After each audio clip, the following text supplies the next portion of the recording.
由议员林美燕发起的南区、安平区60儿童寒暑假营养午餐赞助计划，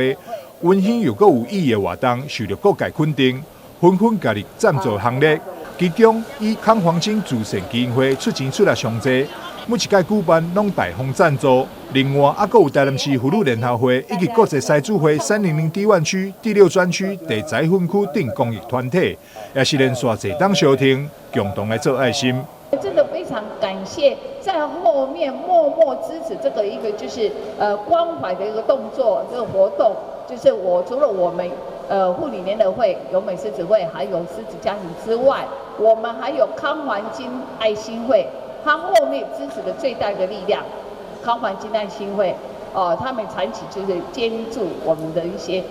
预算，包括平常默默付出的善心人士也拢去给服务。去服务处给500、1000的默默在让我这类一番的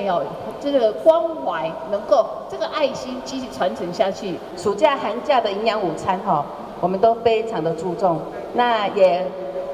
长期这样子，我们办来也10年了在暑期、寒假那我们后面其实也得到非常多的社会人士来认同、肯定，所以都默默的赞助。所以，而且我们得到我们学校校长这些我们来幕后的也在支持我们，所以我们才能再把这样子的一个关心关怀的社会服务活动做得更圆满。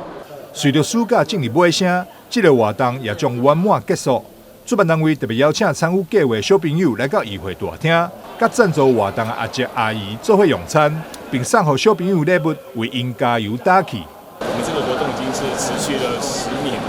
我想这个真的是非常的难得。每位议员呢，真的爱心不落人后他也集结了长期集结了我们很多一些善心的团体这个民间的资源跟公家的资源来做一个有效的整合，来照顾我们安平区跟南区的孩子。我想这边代表学校以校长的身份来感谢议座，谢谢我们所有社会的善心人士。暑假期间，为南区、安平区300位小朋友提供免费午餐，让家长唔免烦恼，会当安心工课。议员结合这些公益团体，连续10档办理这个活动，值得肯定。记者张世伟采访报道。